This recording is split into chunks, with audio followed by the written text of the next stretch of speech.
بسم الله الرحمن الرحيم اللهم صل وسلم على سيدنا محمد وعلى آل سيدنا Muhammad. As Khala Noha mentioned, there may be some overlap in what we've been discussing, as this is a marriage track that's been going on throughout the convention. Please please keep that in mind. We've been reflecting that some of these topics, 15, 20 years ago, this would never be its own session. It may have been, a topic that's brought up in the Q&A of some other session at the very end, and when people raise it up and they have questions and talking about different difficulties in our communities. Now it's like its own session, it had its own track even.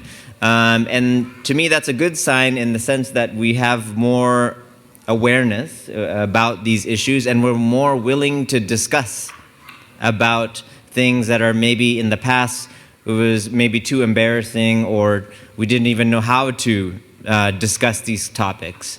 So that, inshallah, it's a good thing. The downside of that, though, is that it sometimes over emphasizes topics and things that maybe, in the past, it would have not been a big thing. In our tradition, some of the things that we do as Muslims, we do believe in tawakkul. We believe in relying upon Allah. And so we're not going to be completely panic and anxiety, ridden simply because we're trying to, figure out our life and our life decisions and these things. We rely on the example of our Prophet ﷺ and the teachings in the Quran, of course, and our tradition. So sometimes, we have to make sure that we're balanced in these topics. I'll just mention this hadith, which is, we mentioned earlier in the morning, but it's, maybe not the same crowd or similar, but I'll focus on maybe a couple things about it. Well-known saying of the Prophet ﷺ, which says, "Ya ma'ashir al-shabab, man istata' minkum al-ba'a, falyatazawwaj." Oh young people, if you have the ability, then and the means, then get married, because it أغضى للبصر وأحسن للفرج. This will keep your gaze lowered, and it will protect you, in terms of the intimacy, the sexual intimacy and things.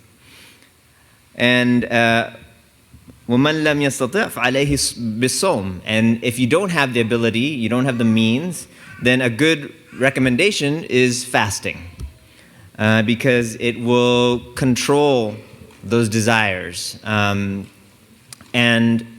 in the hadith we're talking about sort of pre-marriage, how do we get married, what are the obstacles, what are the expectations. Among that, in the hadith he's talking about, do you have the environment in which you can get married? Al-ba'a is from bi'a, do you have all the surrounding supports that you need? And some of that may be financial, some of it might just be maturity, some of it may be community support, all of these things, and some of which Khala Noha had mentioned about the readiness. I think one of the things that we have in our community is we do idealize things, and we try to see, okay, what's the best and ideal marriage, and whether or not I can accomplish this. And I don't know, some of it's maybe just because of like Disney and what we think of the prince and the princess, and there's actually some research on this, that over time these sort of fantasy stories that get repeated and echoing in our society, it changes your expectation of what is your fairy tale ending, and everybody wants that fairy tale ending. And so we start having these expectations, like this is what a true marriage is, a true love, and having this. So some of that is, we have to understand that some of those things are just coming from media. Some of them come from different values that are not necessarily our values as Muslims. It may be coming just from a more Eurocentric thing, or something even religious, could just be something of a different cultural tradition. And we've sort of allowed this to kind of integrate it into our attitudes. And so we have to have an awareness of this, that a lot of these expectations are things that we've just learned through the things we've been consuming, for years, since we were children ourselves. There are a lot of fears and anxiety when it comes to getting married. And I think when I notice in our community and, individuals come and they ask about, advice, or as a psychologist, they'll ask about personality and different stressors. There is a lot of fear and anxiety. And a lot of it has to do with their own feeling that, am I ready myself? Can I do this? And can I find the right partner?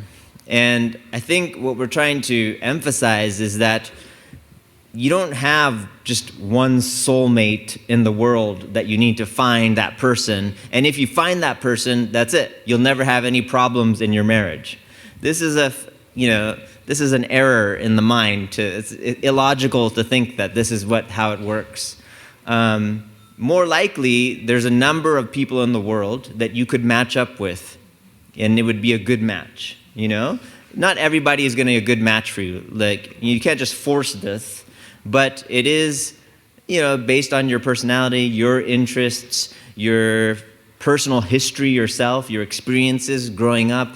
You'll find a number of people that could probably match up. It's not that you have to find that one person. So we need to have that more flexible way of looking at it. And then what is the idea of success? This is the other issue. Like, is it a perfectionist type of way of looking? That everything has to be free of any kind of conflict, there's no stress in the marriage. This is, again, not realistic. And it's not even in line with the tradition of the Prophet ﷺ, where in his life there was various examples of difficulty that he had with his wife or his wife's later, and having this struggle.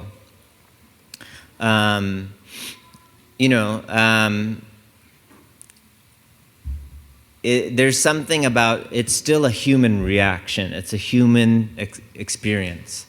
There's a well-known narration. This is years later, towards the end of the life of the Prophet ﷺ, and he's sitting at home, and Aisha is there, and there's a knock on the door, and it's a very distinct kind of knock, and it's because it was the same knock that Khadija used to knock on the door, just a certain pattern. And so the Prophet ﷺ says, Ya kuni Hala, let it be Hala. Hala is the sister of Khadija. She's just coming to visit, and she happened to have the same pattern of knocking as her sister. It's just family trait. And, sure enough, it was his sister-in-law, from Khadija, from days back. And just her moment, her movement, her sounds, it reminded him about Khadija. And he honored her right in the house, made sure she had food and was well treated as the guest. And Aisha, she's a younger bride, and she's maybe not in that level of stage of where she's at, she kind of felt a little bit, jealous, I guess, or, who is this lady, this old lady that you're honoring, And the Prophet ﷺ had to explain that, like, he still had, a certain connection with Khadija, even years later, and that he'll never be able to sever that. And this was a lesson, for Aisha to have to understand this. My point being that as humans, there's always some kind of,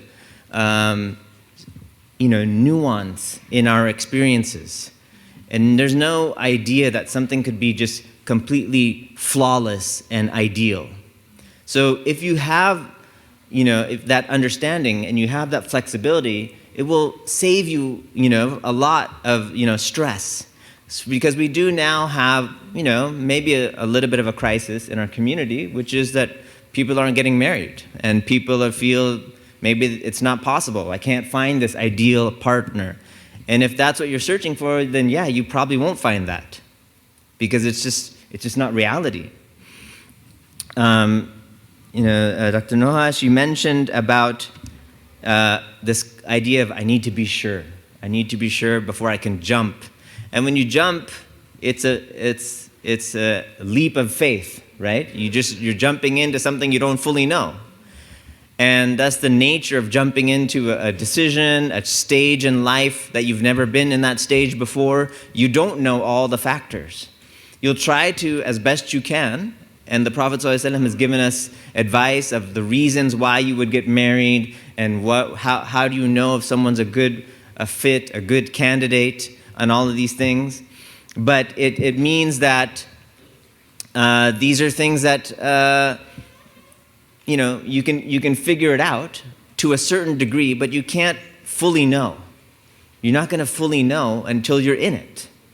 That's just the nature of it. So some people, they get married, maybe at a certain age, they find a person, seems like a good match, so they get married, and then the first few years are great. There's a honeymoon experience, and then you start settling in, and then for some people, it ends up in divorce. And that's normal. I mean, that's one of the things that I think that's great about Islam is that there's flexibility, and it's permissible. Obviously we would like there to be less divorce, but it still is permissible. It happens, and this idea of the successful marriage, every marriage is going to have difficulty and stress and tests, and whether or not you get divorced or you don't, that's not the metric of success. Because in that time when they were married, it was halal. And the relationship was halal and everything was in compliant with the Sharia. And if it ends up in divorce, okay. But at least that you could still call that a successful experience. And the opposite. There are people who are married, but there's there's constant conflict and trauma, and the children are exposed to all kinds of negative things, but outwardly you could say, oh, like successful marriage, simply because of the outer form of it. So my point being, we have to kind of make sure that we're, again, not going into this ideal way of looking at things, and a lot of the things we're talking about are very outward things, and we're not talking the inward as much. The role of our society, our influence, that's a huge part, I think, as well, about these barriers of getting married. And some of it is just understanding what is getting married. What does that mean? Nikah. Does anyone know the meaning of nikah? The word? Does anyone have a summarized way to say it? What's nikah? Anyone know it? What was it? An oath, yes, having an oath. Anyone else? Huh?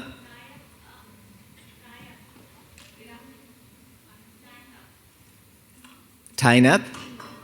A bond like that? Okay, yeah. تفضل. An announcement, okay, the nikah could be an announcement as well. It is important for the community to know.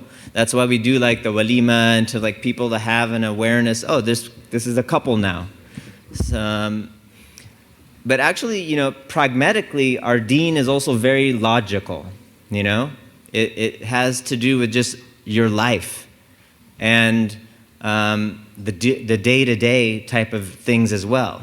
Sometimes you talk about lofty things and philosophical things, but sometimes we're just talking about pragmatic things.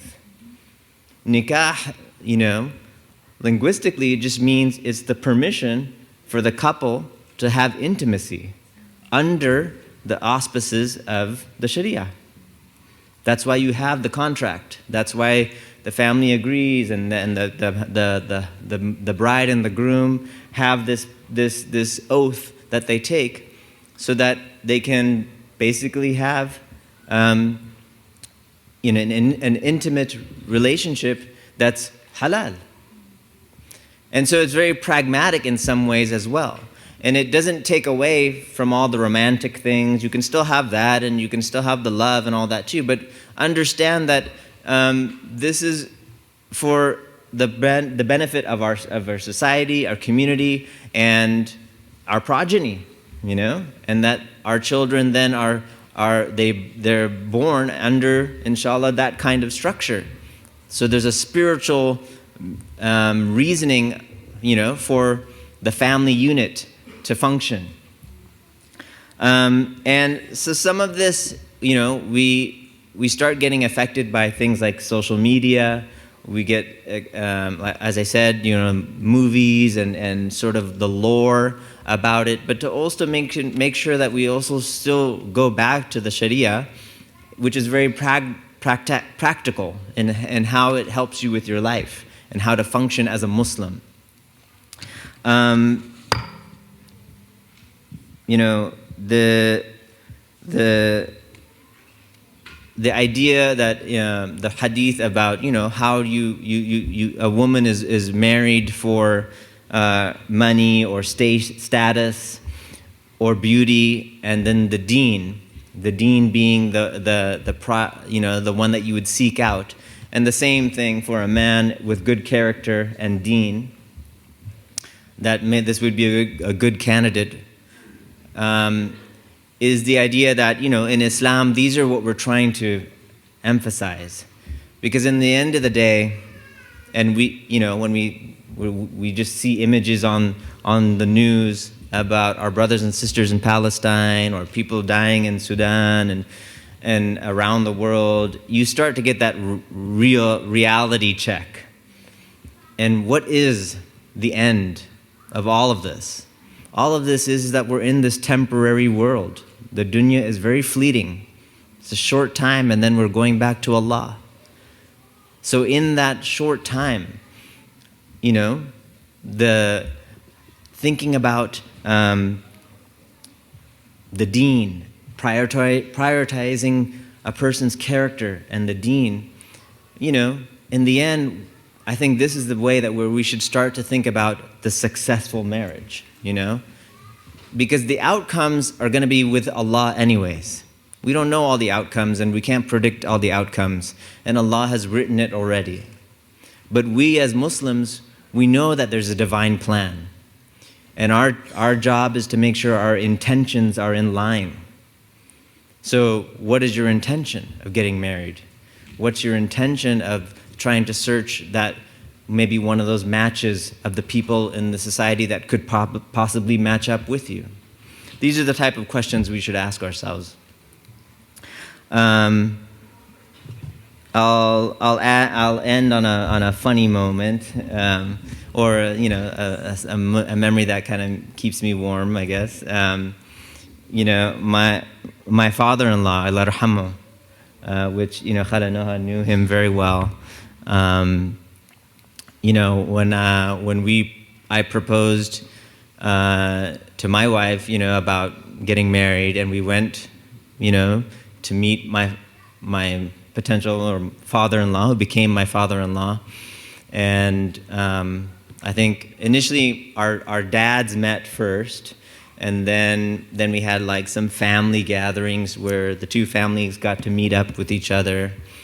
And as Khala Nuha mentioned, this idea of like ethnic differences. Me and my wife had from different ethnic backgrounds, and my father-in-law, Allah yarhamu, was always very open. He followed that prophetic example of that, look for the deen, look for a good character. And not that I'm in some kind of high level, but I'm talking about his perspective. His perspective was to be open and flexible in that way. And so we were thinking it's going to be, inshallah, be easy. And we sat down thinking, okay, to get his permission so that I could get married to his daughter. And we were just finishing our graduate school, and we're going to apply for graduate school. So I went to Michigan, and my wife, we went and we did our graduate school in Michigan. And we were applying for so many, MA and PhD programs all around the country, just hoping we might get something matched where we can get in the same city and have our PhDs done.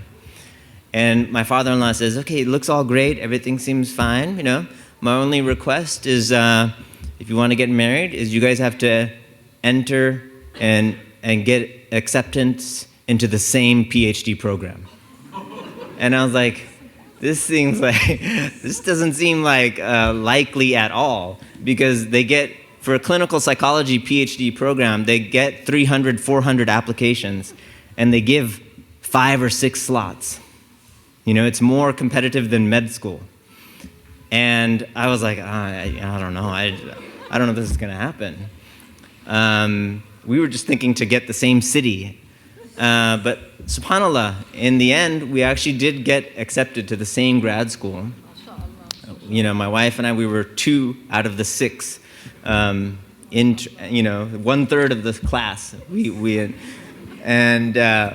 I don't know if it was just, the dua of my father-in-law, Allah yarhamu, but sometimes there is some rigidity that we have to kind of negotiate and get around.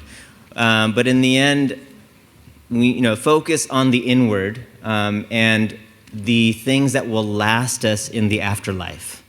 Because in the end, we're just trying to get to al-akhirah. We want to be back with the Prophet ﷺ on the Day of Judgment, taking from his hand and his pool on the Day of Judgment.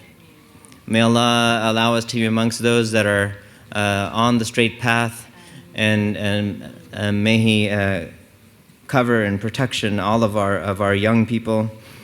وصلى الله عليه وسلم والعفو منكم.